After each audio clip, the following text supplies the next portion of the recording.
Whatever your reason for podcasting or wanting to podcast might be, if you haven't heard about Anchor yet, you need to. Because it's practically a one-stop shop for all your podcasting needs. And whether from your phone or your computer, it'll absolutely up your podcasting game. And it'll help your listeners up their game as well, by giving them the chance to be heard, by leaving voice messages for you to be able to include in the future episodes. So download the free Anchor app or go to anchor.fm today to get started. And if you already have a show, stop dropping loads of cash on hosting fees and start making money with Anchor's sponsorship program. So you can take something that you love to do anyway and start making a living with it. And while you're saving that cash and stuffing that money back in your pocket, save some time as well by taking total advantage of the full Anchor experience. Because on top of it all, they'll even distribute the show for you. And that may sound like a small thing, but you simply cannot get the time or energy back that it takes to repeatedly submit your RSS feed to the far reaches of the internet. So switch over or sign up today, and your show will be up on many of today's podcast platforms in what will seem like no time at all. And speaking of time, it's time to get the fun started. So away we go. I don't know, man. They were just really nice guys.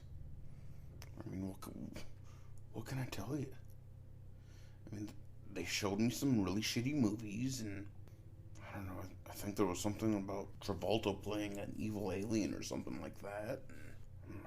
I'm pretty sure that at one point or another I heard one of them call the other one Mr. Shyamalan, but they took some stress tests and promised to send me a check, and fuck, the next thing I know, I wake up and my recording equipment's in shambles, and I feel like absolute dog shit. You know, I just don't know.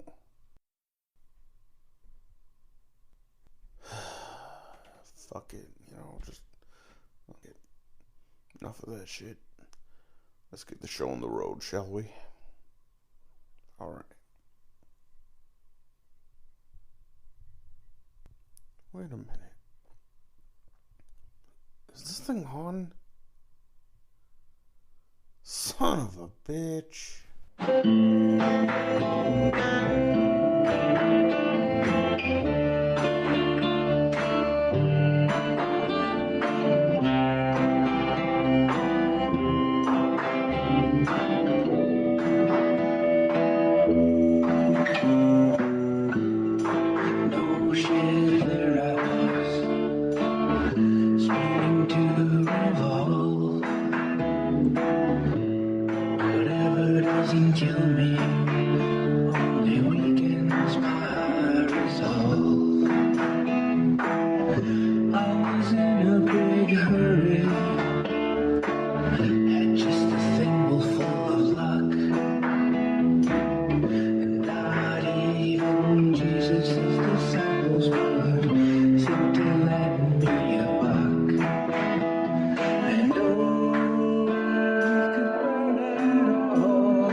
Hey folks, RPM here, back at you after a few weeks and a few technical and not so technical difficulties, but I'm back with another episode of The Fickle Fanboy.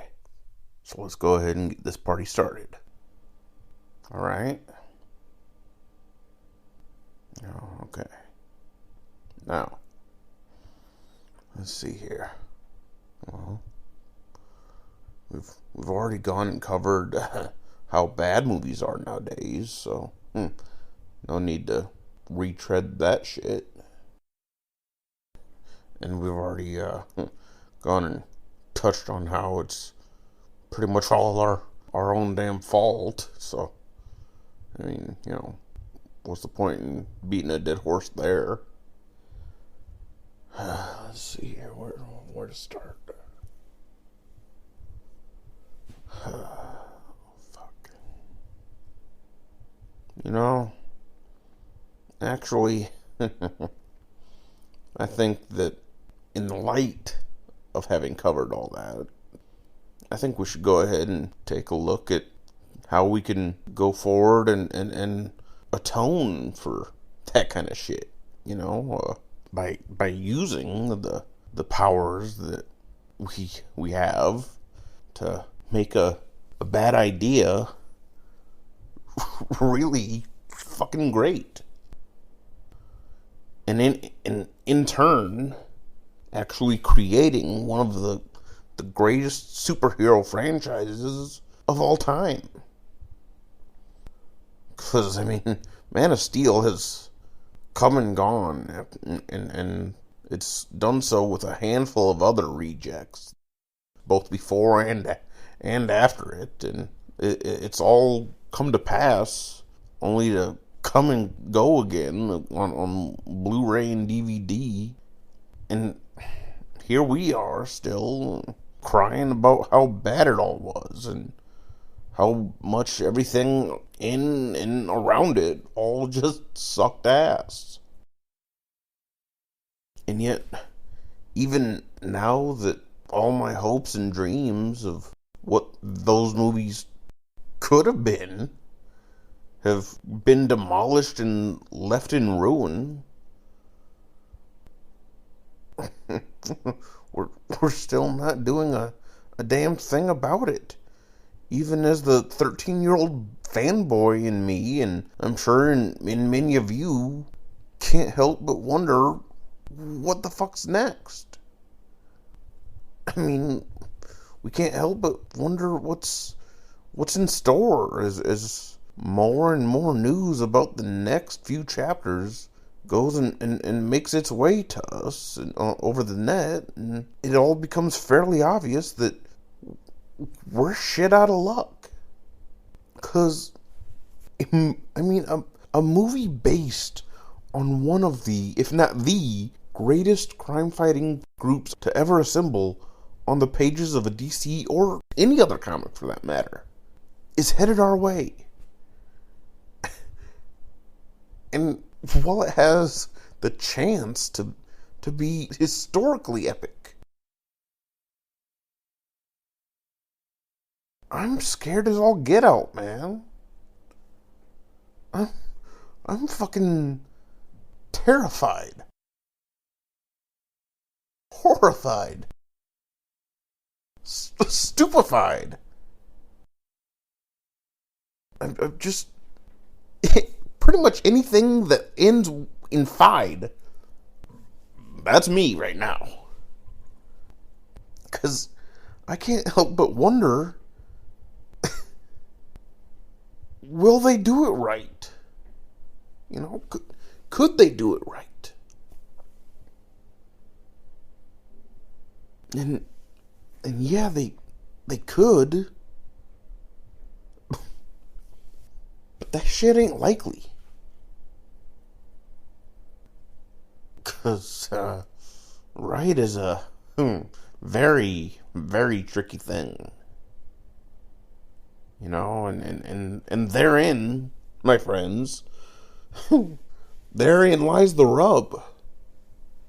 Because, is there a chance that they could do this and just blow our nerdy little minds? Is that a possibility?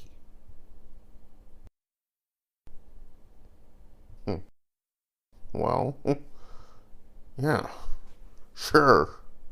There's always a chance, but then again,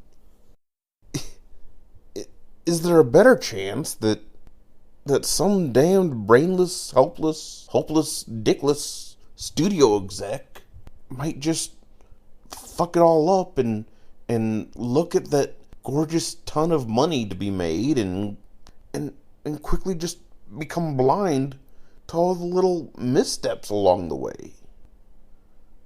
You know, I mean, could they simply glance over at Disney and in an effort to destroy the cash cow that has become the Marvel Universe once and for all? Could they say, You know what? Let's do that. But let's do it better. well, it pains me to say so, but yeah, that shit could happen. And with the inclusion of Affleck as Batman, well, I'd actually say that it's a pretty good chance that that's the way things are going to go down. You know, and that, ladies and germs, that right there is pretty much what scares the living daylights out of me. I mean, because here we are, and shit, a few months ago, I probably would have been the first to tell you that the studio must hit hard and hit fast. But now,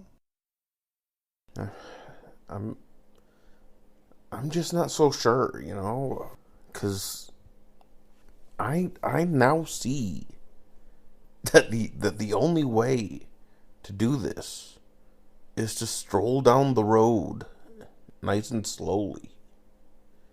You know, take your time, because anything worth doing right is worth doing slowly. And this this of all things, this shit is certainly worth doing right. So just take your time. Meander a little bit. Okay? And I'm talking about no matter how much it ticks fans off, you know? Cause if you're gonna do this shit, at least have the balls to do it right. Or at least have the balls to try and do it right. Because, I mean, with the trailers, it at least seemed like you were on the right track with Man of Steel. With portraying Clark as the orphan who can never go home again and all, and the child as well as the child within who merely just wanted to be accepted by all of us as one of us, but who yet cannot help but be guided by the one thing that makes him different from all of us, you know? And that's really to say nothing of the man who could and was willing to use his powers for good and do everything short of actually killing in order to save those. Okay, maybe not that last one. Yeah, you know. But it all seemed so damn promising in the trailers. And then we got what we got, and all we got is pissed off. So can we do something about that shit? Fuck, I don't know. Maybe clean it up with some much needed character development or something? Shit. Maybe start to show just a little remorse within for having destroyed the only thing that could ever link him to his homeworld? Can we do that? 'Cause I gotta tell you, having a Superman that isn't as one-dimensional as HR Puffin stuff, that would just be swell, you know?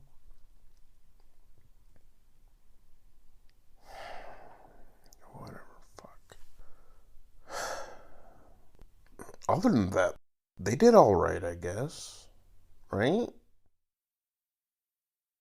I mean, if you excuse the Zod who's more Sergeant Bilko than Sergeant Slaughter, and who could probably be taken out by, well, anyone really. They did okay, I suppose. Right? Nope, not really. Whatever you say, man. But I disagree, okay? And why do I disagree? Why, you ask? Well, I really didn't ask that shit, but, As always, simple enough.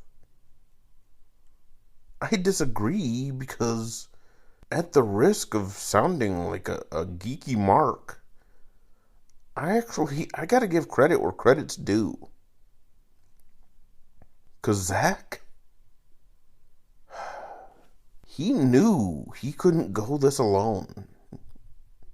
You know, he knew it, he accepted it, and he just moved on right along footloose and fancy free down the road. And for that, I commend him. I really do. Because having Chris on board was the best thing that you could do. I mean, really, what's your alternative? I mean, could you have really chanced trying to make it all beautifully come together without the help of someone who actually knew what the hell they were doing?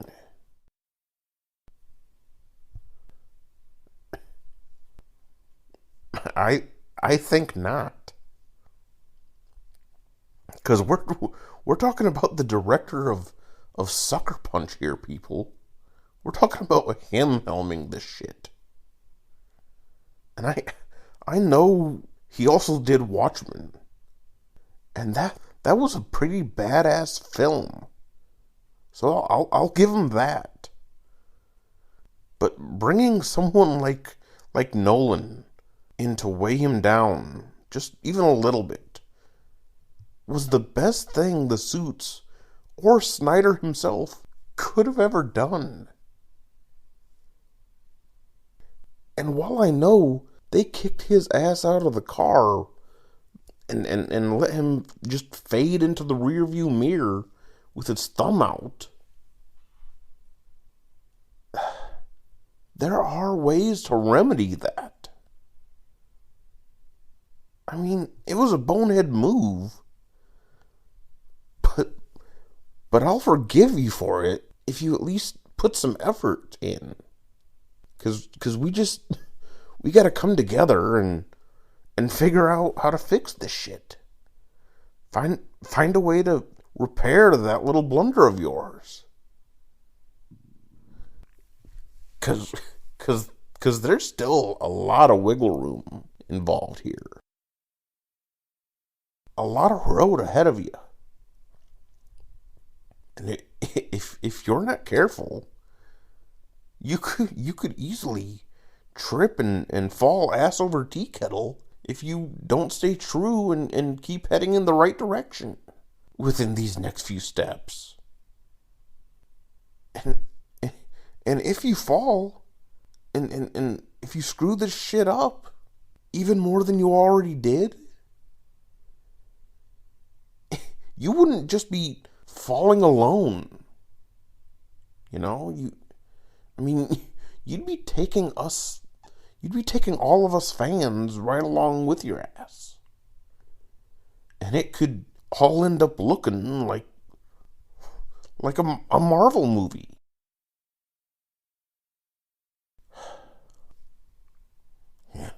Yeah. It really could. But all you gotta do is stick with it. You know? Stick with what you already got. Kinda. 'Cause sure. You've made what most would consider to be a handful of mistakes, and you've stuttered a few times here and there, but still, the worst thing you could do now is second guess yourselves as you go back and work and rework everything again and again, only to somehow muck things up even worse than they already are.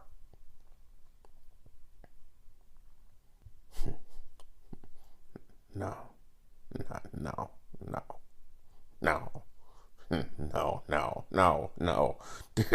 God, no. Fuck that.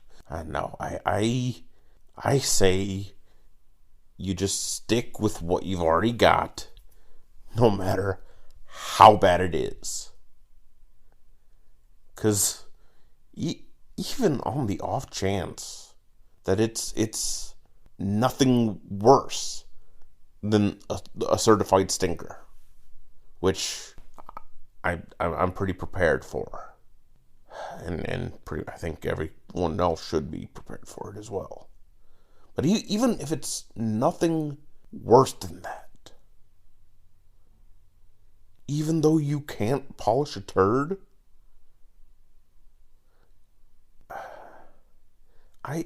I say the best thing you could do is just stick with things the way they already are right damn now. 'Cause for better or worse, at the very least, you've got a story that people are already heavily invested in.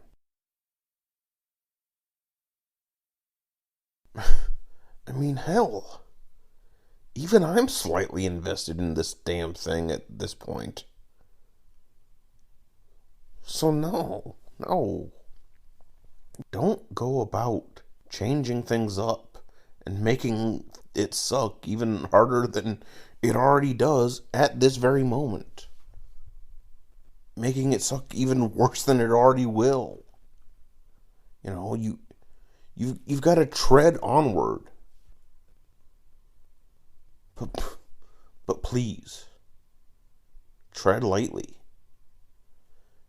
'Cause even if you were somehow able to strike oil, regardless of the way things are,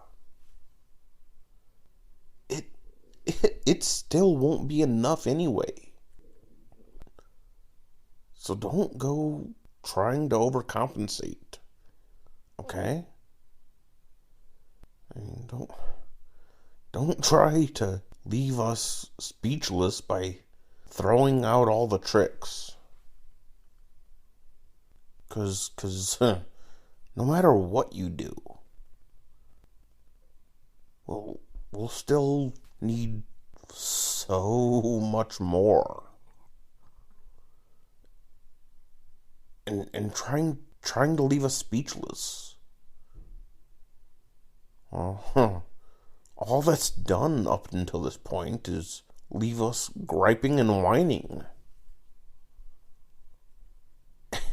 And that, my friends, is actually where I, or better yet, where we come in. 'Cause instead of leaving them to their own devices and letting them all fuck it up for us, from here on out, over the next few episodes, it's my hope to try and lay out for you and actually more importantly for them what I feel could very well be the ultimate Justice League movie going experience. Now, I won't lie. What I'm about to lay out on the table there for you, there are a few kinks to work out. But no less than Signs left us with, you know? But the idea here is not for me to just hand you a steak dinner on a silver platter and just say, eat up. You know, so look at this as merely my attempt to guide you through what I feel could be our greatest shot at superhero-sized box office glory. You know, all the while still trying to get you to try and exercise that imagination of yours. If it's still in there somewhere. So I say, find that bastard, dust it off, stretch it out, and let's get going. 'Cause I'm only giving you the building blocks, you know? The tiny details and all that.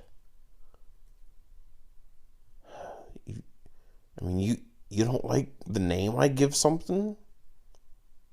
The direction I go somewhere down the road?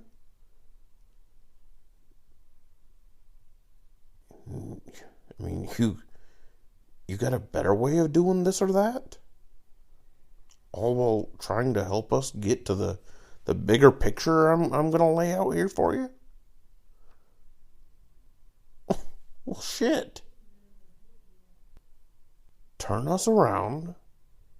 Tell us where the hell you want us to go while you're steering this damn ship. And let's see what happens. Okay? Otherwise, shut up, quit your belly aching, sit your ass down, grab a bottle of something, and try to relax as I ramble on. Alright. So, well, right off the bat, right from the start, I think I should probably, in the name of full disclosure, I should probably let you know that I'm a huge advocate for hurling fans old and new alike through as many mind-boggling hoops as humanly possible. Okay? I mean, seriously strapping them down in their seats and violently speeding down as many winding roads as reasonably fucking conceivable.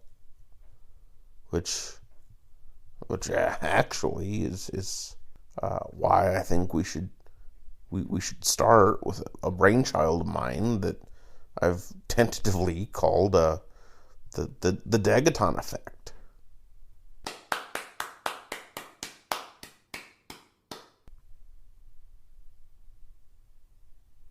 What? You don't like it? Yeah, no.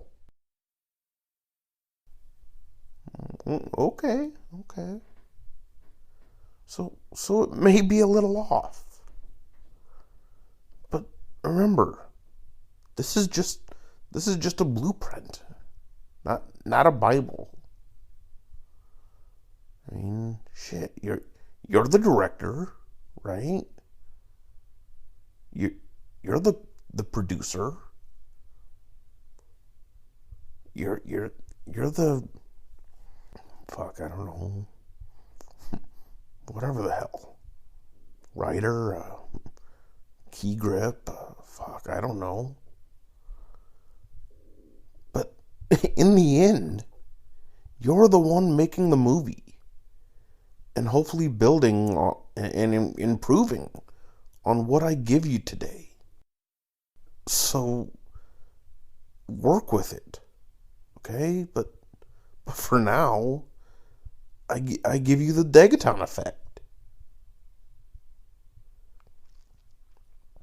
And with a title like that, you probably got to be asking yourself, why the Degaton effect?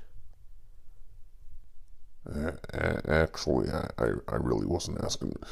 Well, I figure the perfect follow-up to a movie all about the superhero to beat all superheroes. You know, what's the perfect follow-up to it? And if you ask me, the answer is clear as hell. 'Cause the most logical step after such a thing is a movie all about what very well could be one of the baddest villains to have ever donned the silver screen. You know, and that's why I give you Per Degaton. And before you go thinking I've lost my mind, I assure you, that damn thing was gone long ago. You know, so let me explain. 'Cause why Per Degaton, you ask? Well, I didn't fucking ask that. Well, I mean, other than the fact that without him, such a title as the Degaton effect would make no damn sense. But other than that shit, well, some may call for my head for not feverishly demanding that Lex Luthor immediately get resurrected right damn here, right damn now. I don't feel it's time for that sort of move. At least not yet. 'Cause Lex is among one of the, if not the, most overplayed hands in super movie history. And he's literally up there with brightly colored spandex and cheesy one-liners. You know, so no, man. No. I think we need a small break from Lex. You know, but don't worry. Not a long break. You know, I promise. 'Cause I mean, after all, no matter what the doctors or my own mother say, I'm not totally crazy. You know, I'm not. Okay? So Lex won't be going too far for too long. But I just think that it's time for a nice little vacay away from one of our often follically challenged friends. I mean, besides, if all goes well, you won't even notice he's gone. Trust me. But no, I mean, it's not time yet. Okay, so just relax, take a few deep breaths, and tuck old Lex right back into that good old plastic or cellophane. okay? Put him down, turn around, and just walk slowly away. Because it's time to take a different approach. Sound cool? All right then. Because I'm talking a totally different approach here. One that involves a character that has never, in his 60-plus year existence, ever been seen on film. I'm talking an approach that almost none will ever see coming at all. Which is exactly why the hell I went with Old Purr. Pear? Fuck, who cares? Because you see, Purr is not only obscure enough that he'll draw new and fresh fans into the fold as they fill theaters all over the world, curiously wondering, what the heck is going on here? Who in the blue hell is this guy? But he's also obscure enough to simultaneously shepherd in your absolutely nutty diehard fans into the seats right along with them as they breathe heavily through their Superman or Batman Halloween mask that somehow still fits after 20 years. They'll be racking their pretty little middle-aged minds trying to figure out just where you might go with all this. And the way I see it, what could be better? Because Old Purr is older than your great grandma's collection of tasteful midget porn. And from one stint to another, he still hasn't been around long enough for any of us to know him as well as we know a handful of others who we've all had the privilege of getting bent out of shape about every single time those behind the camera aren't staying true to their roots. And it's because of this, you could actually take some of that artistic license that you all seem to be so damned in love with, and you could pretty much go anywhere with it.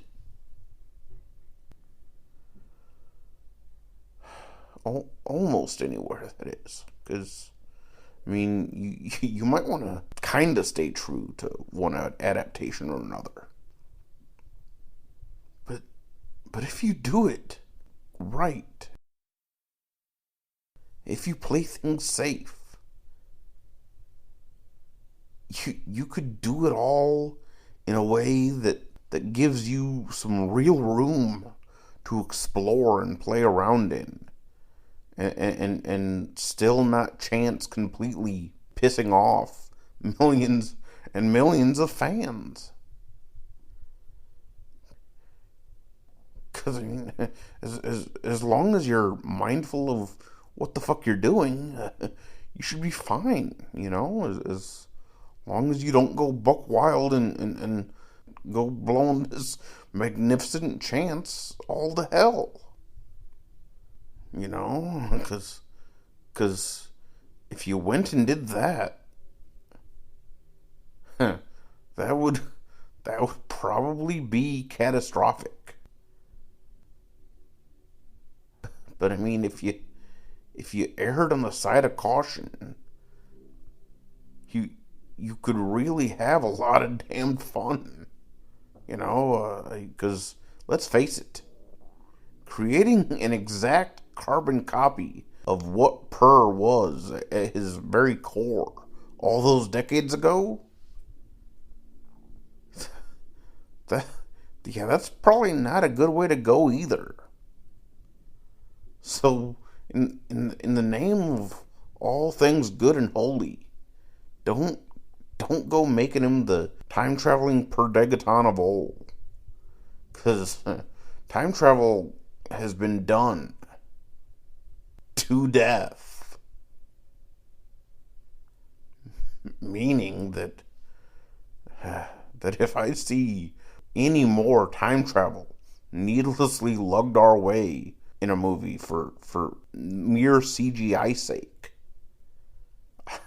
I may actually die. And while I know that some of you might rejoice in that, just know.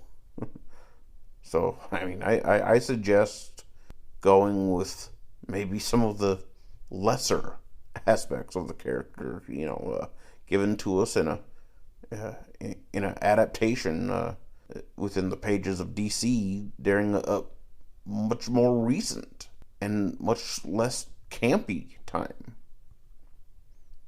I mean, I say we lean more towards the post-crisis pair. You dig? Not especially. No? Well, moving on then.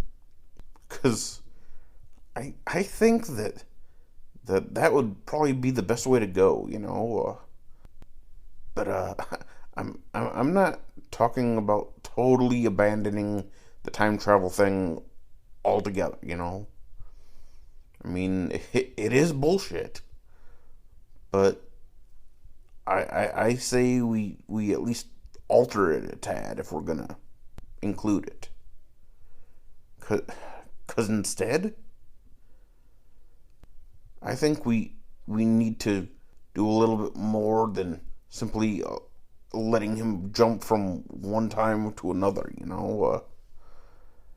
I think that maybe we should just allow him to see the future, or at least bits and pieces of it, just enough to keep it interesting for all of us. I mean, at the very least, give him random flashbacks of what's to come. Because if you could pull off the idea of someone conceivably and realistically having the power to see even a fraction of that which is not yet passed, I mean, in the right context, and in today's world, in today's unstable world, just imagine the possibilities, I mean, but that's just the power. I mean, what about the man?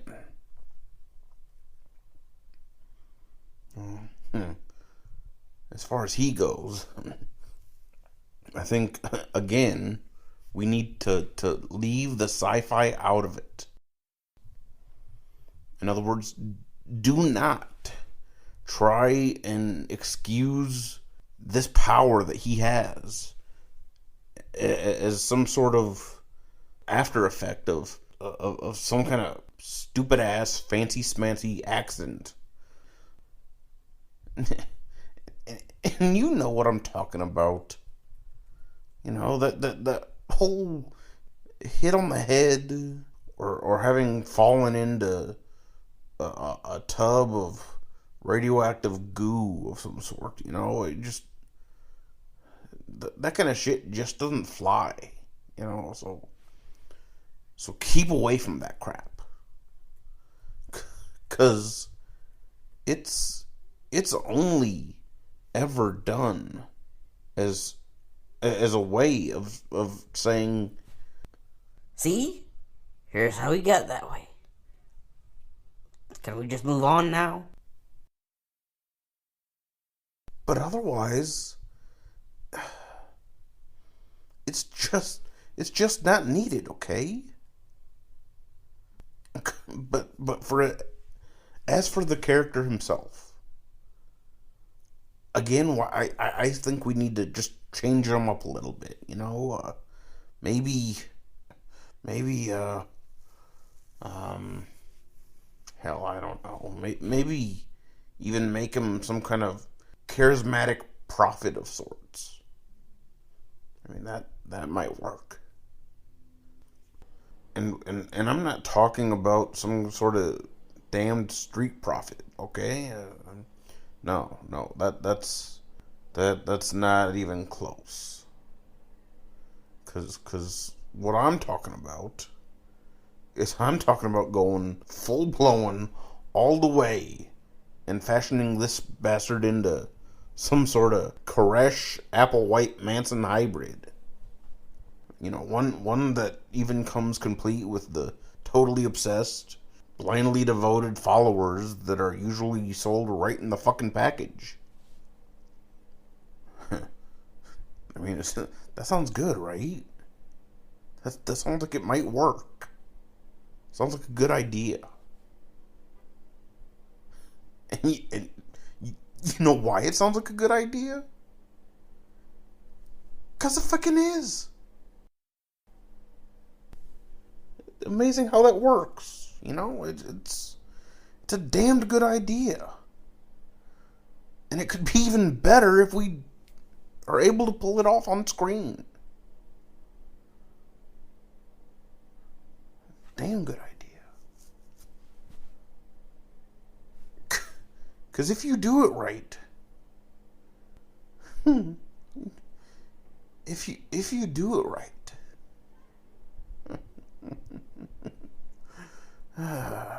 fuck, I know I said that right is a tricky thing,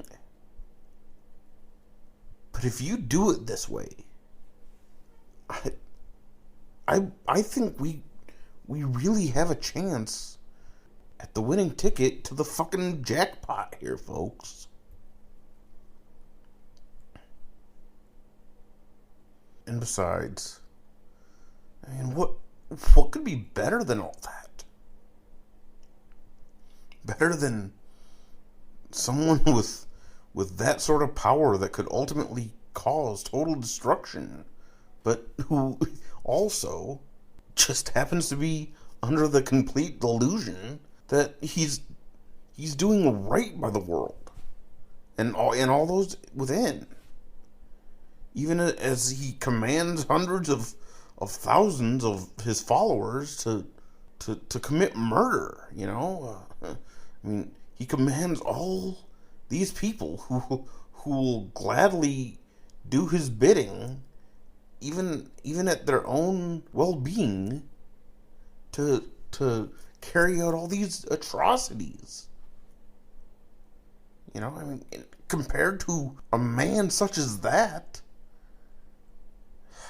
if you ask me, that there simply is no comparison. And I mean, you can even make the followers the perfect mesh of just about every cult found in the annals of history. Annals. Point is, you could make the whole damned lot of them the textbook definition of every fucking group who's ever been seen as being willing to blindly follow another's ideals, even when it meant their own death. And imagine what that kind of devotion and that kind of power could do, you know? What it could do to not just him, but to the people that follow him. And in turn, imagine what it could do to the rest of the world in that sort of universe.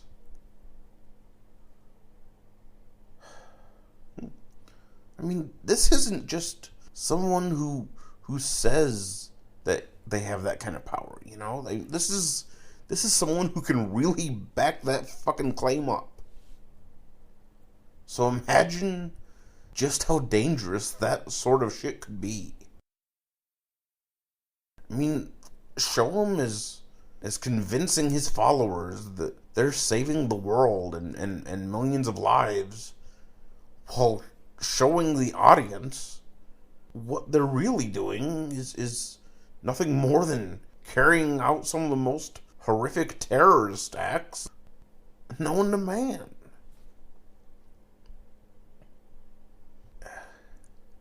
And while we're at it, now that I think about this shit, I got an idea. Don't make him per Degaton. I say we make the group as a whole per Degaton. And as far as he goes, hell, fuck. I mean, the leader? Shit. Whatever, man. But anyhow, I mean, you could even show his rise to power, you know, while you're at it. But I don't think we should do that on film. You know, I think it would just be a waste of movie if we went that route. So, you know, I say we use that kind of shit for the viral campaign. You know, you use a ton of fake news stories and news reports all over the net in either the form of articles or videos or pictures or anything. And we use them to show this group as just being unstoppable. You know, uncatchable. You know, build them up in our minds and in our hearts before we even step foot in the theater. So much so that as we sit down in those cramped seats, we're already convinced that nothing can stop them. Which explains why the hell the government agencies in charge of working together to find and neutralize these pricks at all costs are so damned well past desperate, thanks to these nutcases always being one step ahead of them, that they're finally left with little to no chance and little to no choice. Because when he came forward, the alien known as Superman changed everything, you know, forever. Because until then, we thought ourselves to be alone. But there's no going back to that point in time. Okay? And because there's no going back there, governments everywhere, I mean, they had to do something. And that's exactly what they did. And now, it's finally time to put the superhero initiative into place. And Yahtzee, we're off to the races. Because the very moment that they put this initiative into place, and I'm talking within the first couple of breaths of the film, thanks to Man of Steel and the superpowered showdown that was Bats versus Supes, you can pretty much just jump into the deep end right about now. I mean, sure, you might want to show Holly Hunter's Senator Finch and Viola Davis's Amanda Waller in some sort of cameos to sort of build up the initiative and its history and implications and possible repercussions in our minds. But then you can just go ahead and get the suspense over with as you give us a good shot of the men that we'll later come to know as the jaded, self-hating idealist Oliver Queen, or Green Arrow as we know him, and the ever bright yet so charming that he's insanely sure of himself and kind of an asshole, Barry Allen, or again as we know him, the Flash. You know, and there you have it. Already we have these guys, and even before we had these guys, we had Batman, Superman, and Wonder Woman.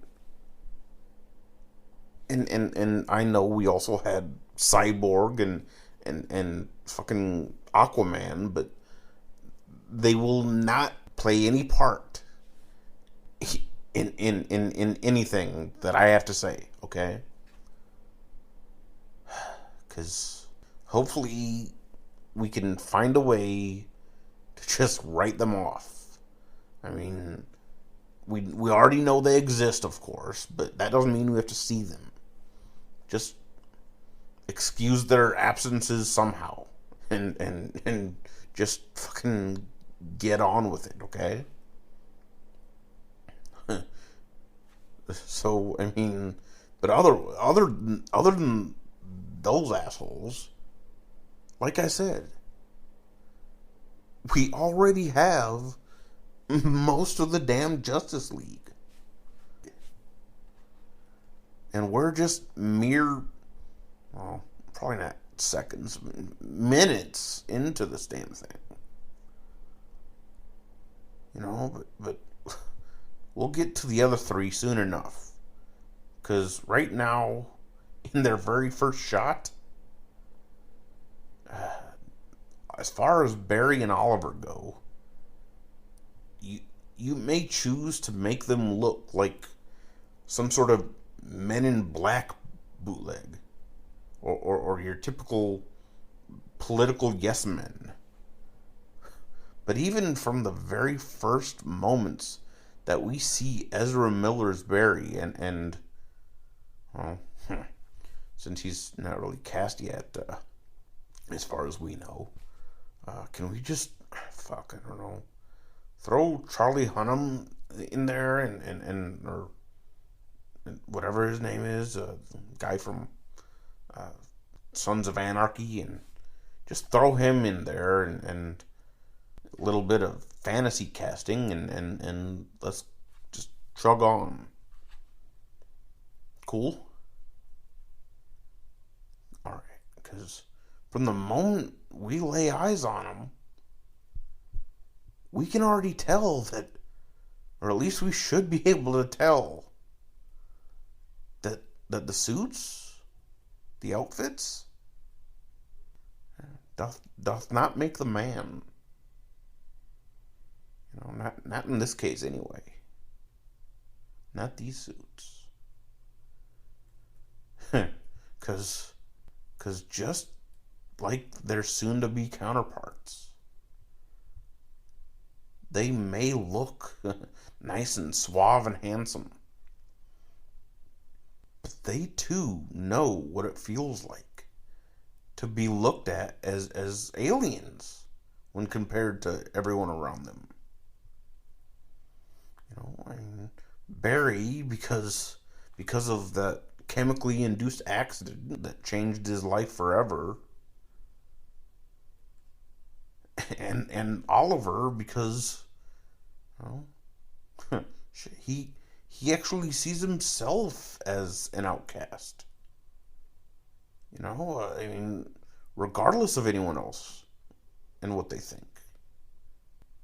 I mean, he sees himself as an outcast from not only the same sort of corrupt money grubbers that surrounded his childhood, but also from the world as a whole as well. and he seemed doomed to forever be seen by the masses as the cause of the very crime and corruption and violence he means to try and stop forever. But the funny thing about that shit is that while the public may see Green Arrow as a hero and people like Oliver Queen as the scum of the earth, Oliver himself is actually it's he that allows them to view the man he is in daylight as nothing more than just another soulless, greedy individual. And he allows this because, truth be told, he's always kind of felt that Oliver has always been nothing more than who he was groomed to be. You know, he may have been born Oliver Queen, but he's always felt that Green Arrow was who he really was and is inside. And the rest, the outer shell and everything that comes along with it, no matter how many criminals he takes down, and no matter how hard he struggles against it, that other guy, that other part of him, will always be who he's really trying to fight against.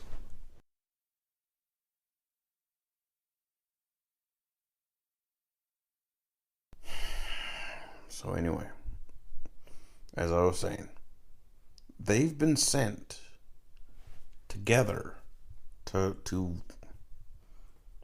hell, fuck, I don't know. Do I have to think of everything? Shit. I mean, Russia? I don't know. It's your movie. Just make it wherever the fuck you want, okay? Just take a dart, take a map, throw the son of a bitch at the map, and wherever the hell it hits, that's where you are, okay? That's where they land.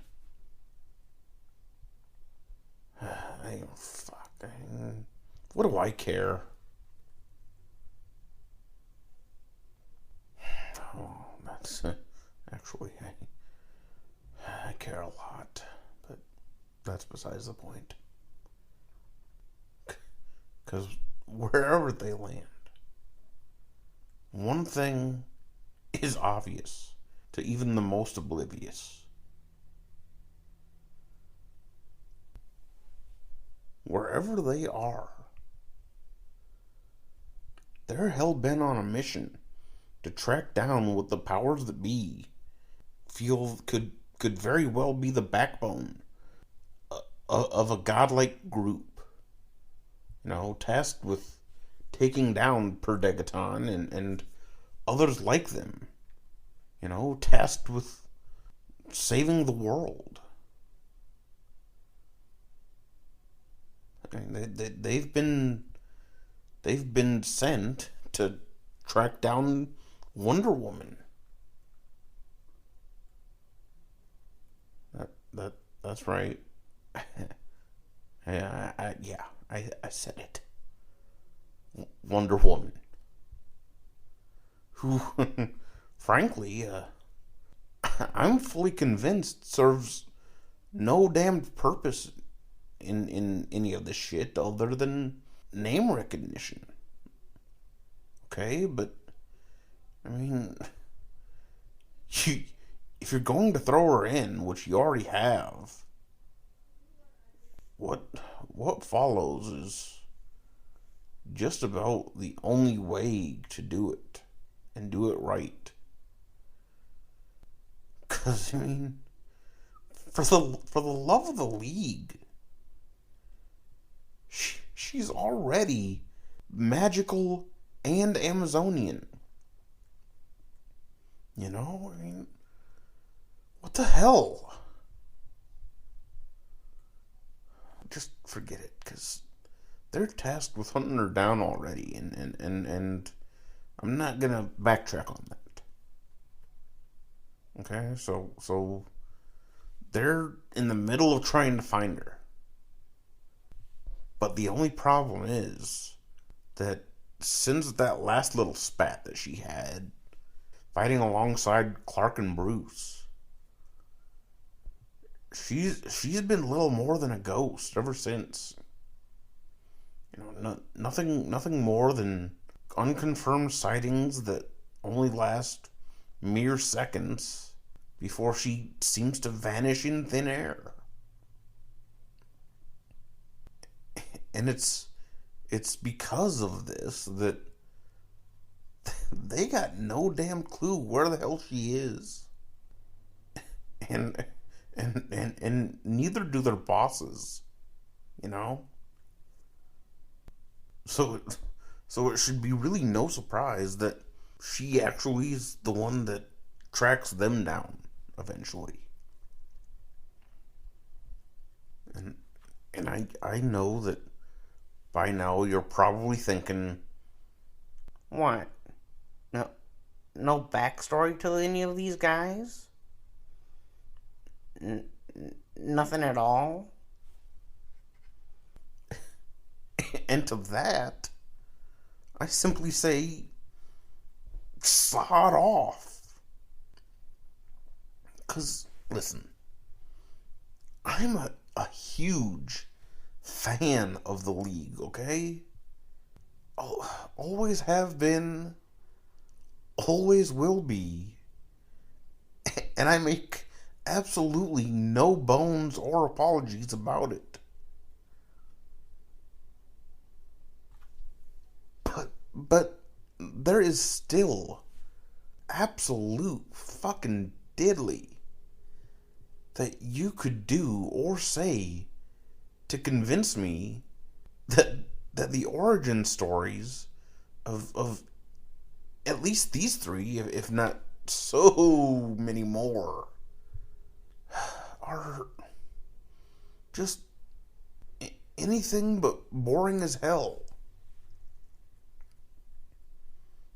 Okie dokie? Alright. And not only does she find them, but she seems to already know why the fuck they're there. And while she says she will never be a part of anything that allows herself to be handled by groups or governments or anyone whose absolute power corrupts absolutely, she's all in, you know? But she seems pretty damned positive that they'll need the help of Superman.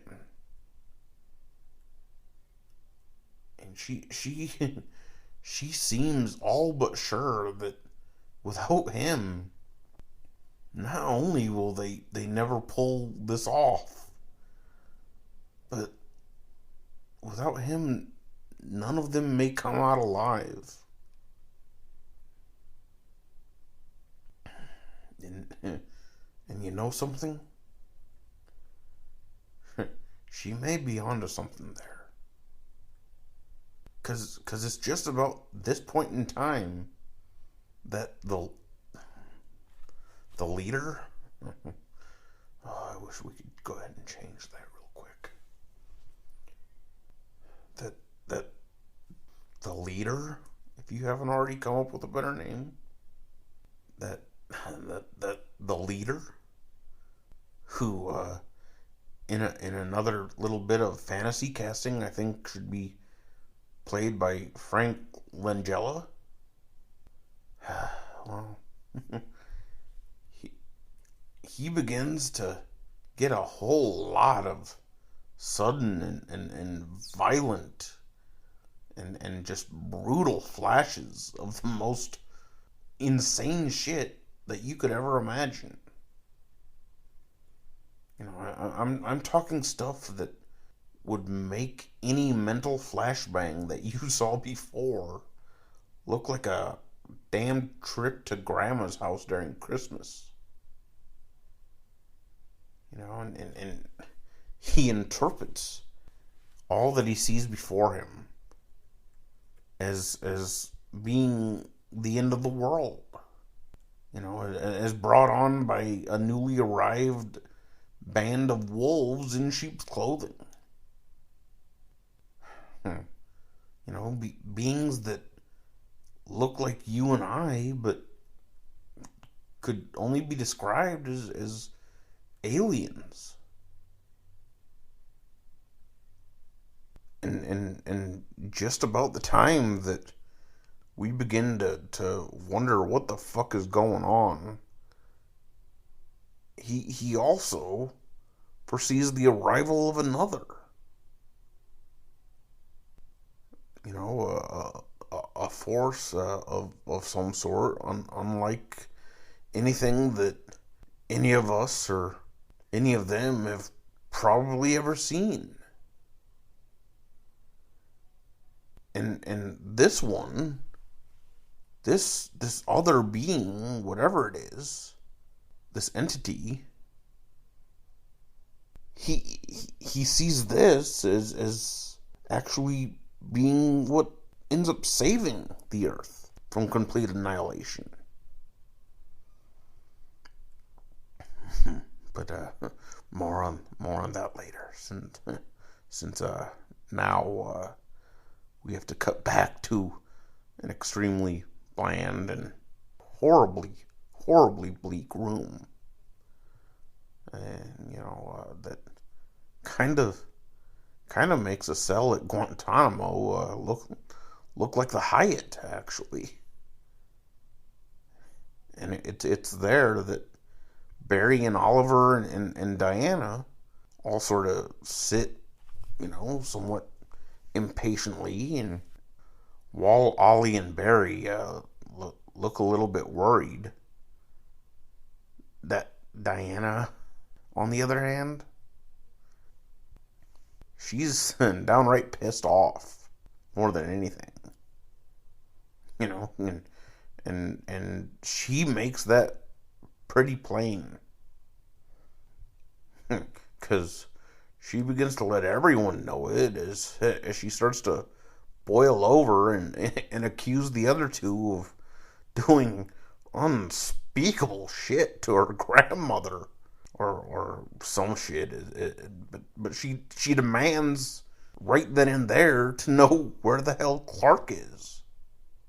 She just spouts off, you know, you want me to go up against this group of madmen, women, and children? I can't do this shit alone. I mean, what are you two gonna do? I told you I need help. I need his help.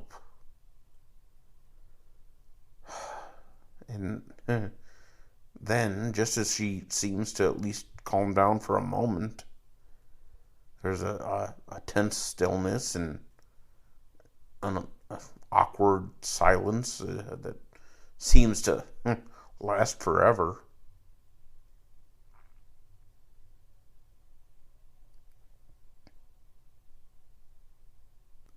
Seriously? We're doing this gag? You mention some never-ending silence and then you just go fucking silent? Huh, really? Shut up. 'Cause finally, come in.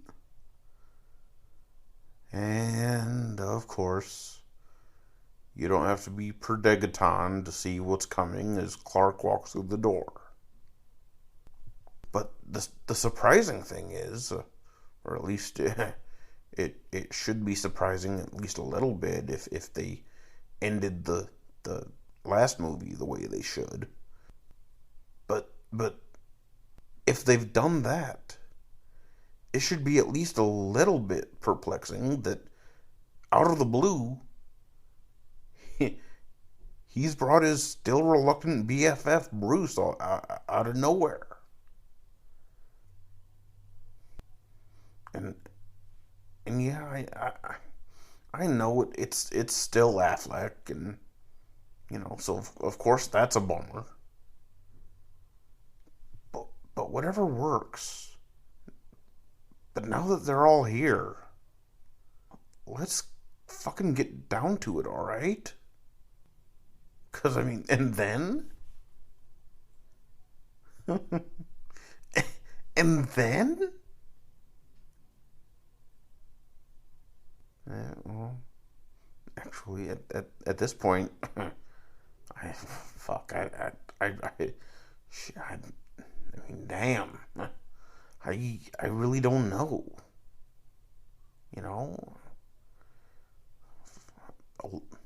A little filler, maybe, I guess? Yeah, that'd kill it. There you go. A little filler. I mean, as for what that filler is, that shit's up to you, but yeah, a little filler.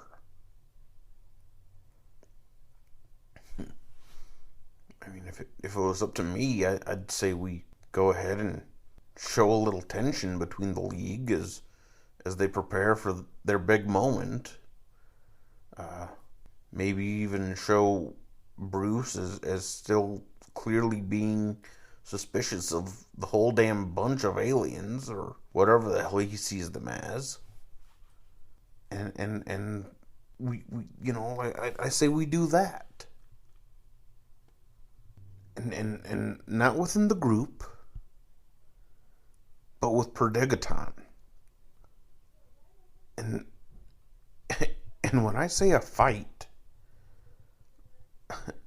I'm talking about the type of awesome-tastic, knockdown, drag-out sort of kerfluffle that we've been waiting for a long damn time. And that filler I mentioned should all lead up to it, while still giving a well-deserved bathroom break to those of us who were stupid enough to order that damned Mountain Dew we just polished off. 'Cause what the hell were we thinking? we knew damned well that when they say extra large, they mean extra large. But whatever's clever. 'Cause everyone will soon be back from draining the old lizard, and we'll finally be getting down to the heart of the matter. Which is all fine and dandy with me, 'cause we gotta go back to building our baddies up, Before we get to that little rumble I mentioned, we gotta build them up just a little bit more. We need to turn up the volume to 11 and really drive home the point that these assholes are unlike anything that any of us or even the League has ever seen. Which is saying something, because at this point, we can only imagine the kind of shit that the League or the members within, we can only imagine what kind of shit they've seen.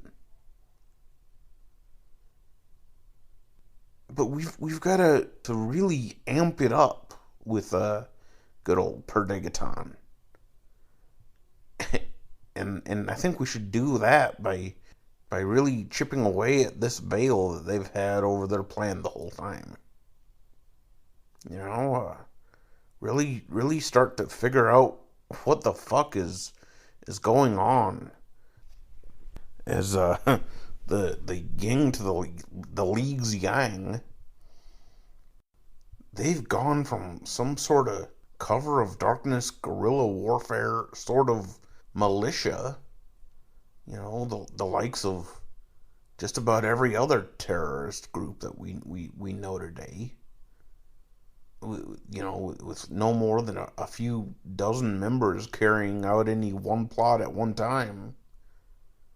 But they go from that to to a well-oiled machine with thousands working as one, as they finally get a chance to bask in what they feel is the sun.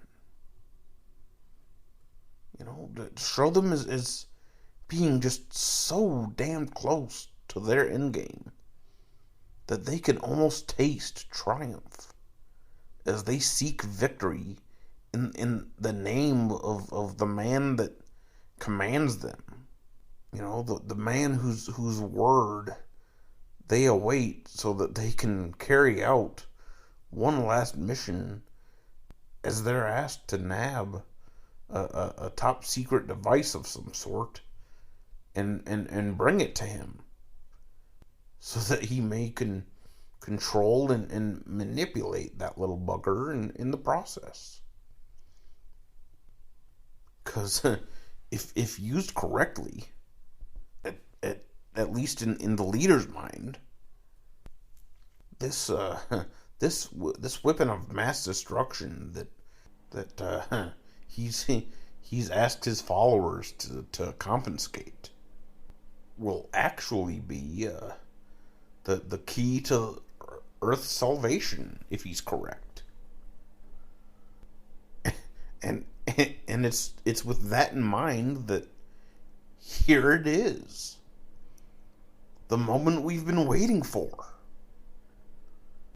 The moment that some of us have been waiting for probably close to 2 hours, but that many of us have been waiting years, possibly even a decade or more, and it's finally here. I mean, we finally get to the inevitable boom goes the dynamite moment.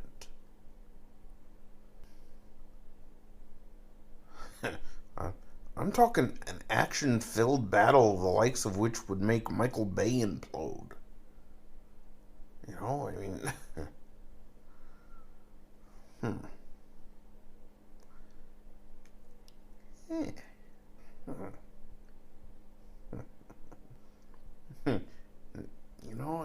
In fact, now that I think about it, this may be against my better judgment. But get Bay for this. Just for this, though. Nothing more. You can keep Snyder for all the rest, or whoever. But this one battle, it seemed like a perfect fit.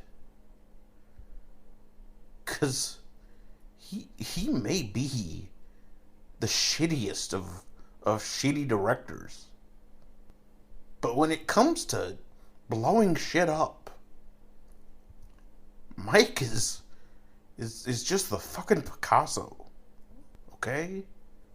So get him to direct the next 15 or 20 minutes or whatever it is. And then kick his ass out, burn the chair, and just walk away. Huh. Well, actually, no. It's Bay, so you better run away. But you get the drift. Anyway, back to the movie. Cause sure, those terror-loving freaks finally have the device. But they've not won yet. I mean, and truth be told, they better hurry their asses up if they want to do anything. Because we finally see the League as being informed of not only their plan, but we also see them as being told that they finally may know where all this is headed if Per wishes to use this machine that he's now in possession of. Which, I'll be damned, wouldn't you know it? That shit's exactly what he plans to do. So, for finally, for all that damn teasing, we're about to get to the pleasing here, boys and girls, which, it's about damn time. 'Cause that bell rings, and everybody's ready to throw down. And the ensuing confrontation, I don't gotta tell you,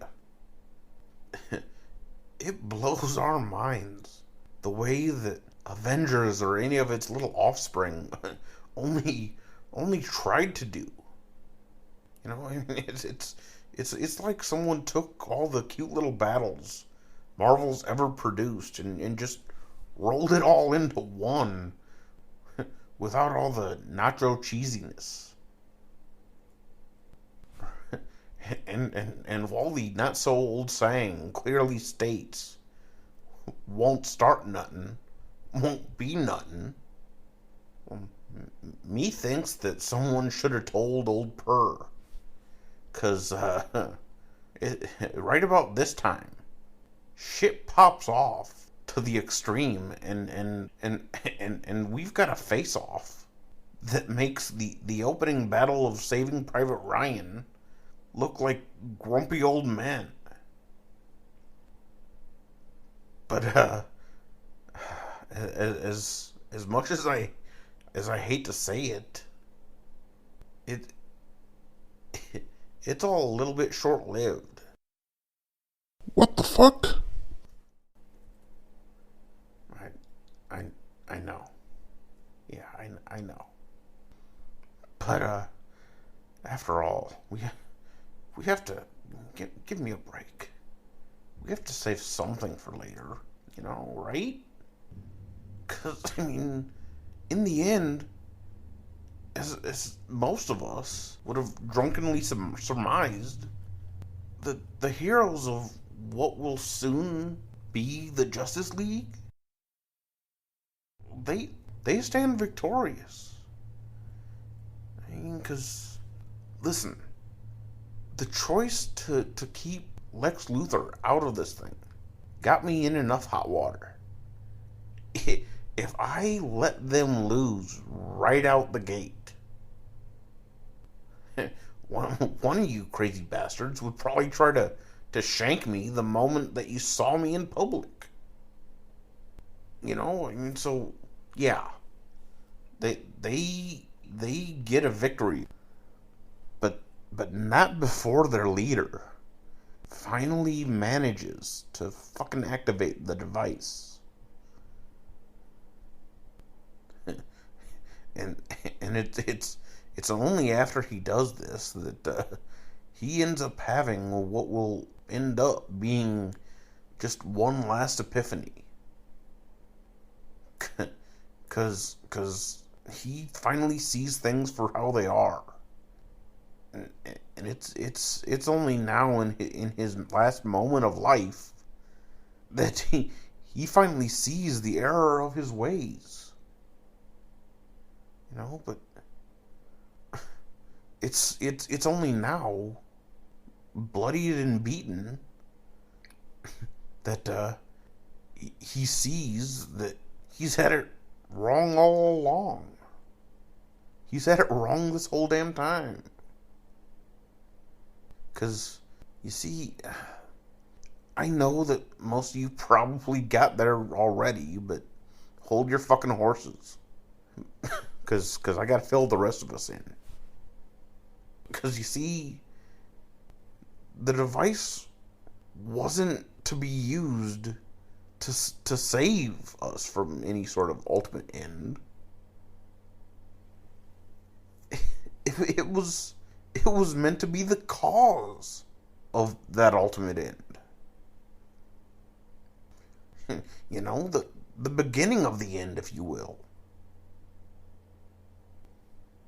And it's with this fact staring him in his mind's eye that that he's shocked and dismayed. And in one final act of retribution, and with our heroes looking on and even attempting to stop him, you know, attempting to finally put an end to what they only see as a raving lunatic,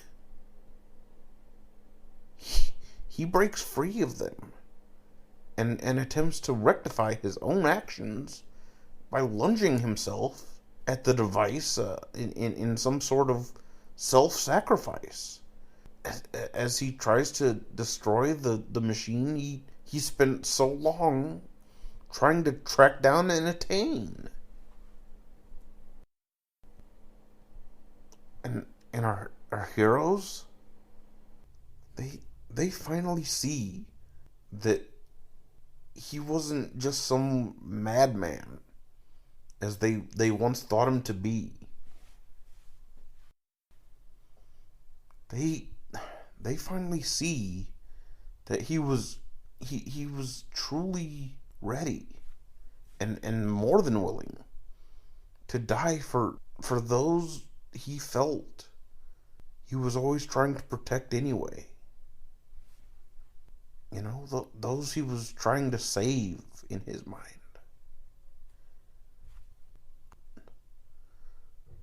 But, you know, this last act of kindness in the name of his brothers and sisters, well, that shit's too late. Because the device has already done its magic, you know?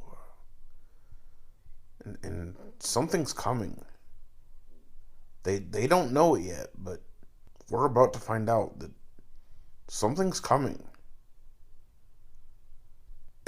And no one, including ourselves, knows what the fuck it is. Nor could we ever conceive of the power or size of this new evil. 'Cause it's too big. It's too strong. And it damn sure is just too fucking bizarre to even leave to our imaginations, you know?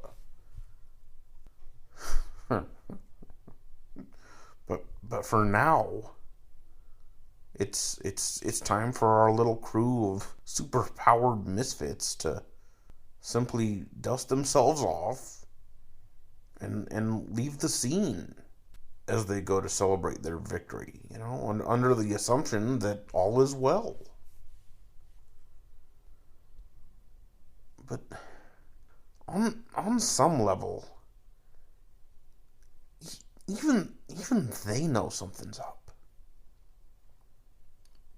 'Cause not even they can help but feel just a little unsure about it all. I mean, sure, they feel good about what they've done here today. But they've seen too much. They know that there's just too much evil in the world for them to just rest. 'Cause whether it's per Degaton or something else, somewhere else, evil will always come for them. You know, It'll always come for those that they protect. And it's because of that in the back of their minds, even our heroes know that they must continue the fight.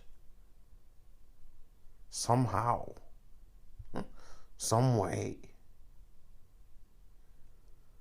But beyond that, what the future holds for them, and others that might join in on their fun,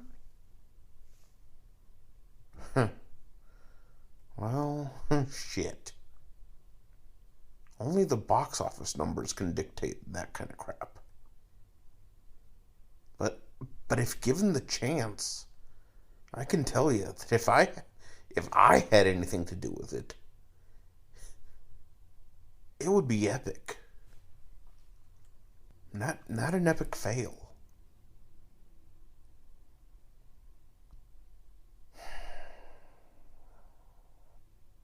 And scene. Fade to black. Because there you have it. The end.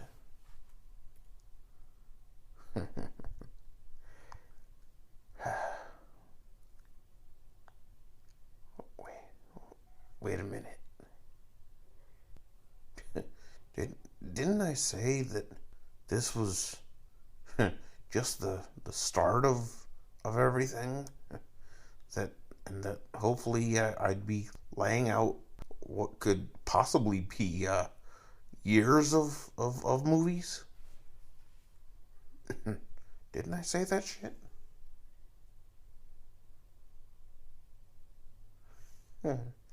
Yeah, now that I think about it, I kind of did.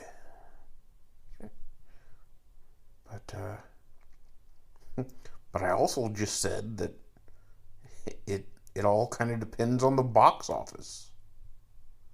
Because if I'm wrong about even just a little bit of it, and this movie is headed straight for the fire swamp, well, then we'll get absolute squat as we march forward.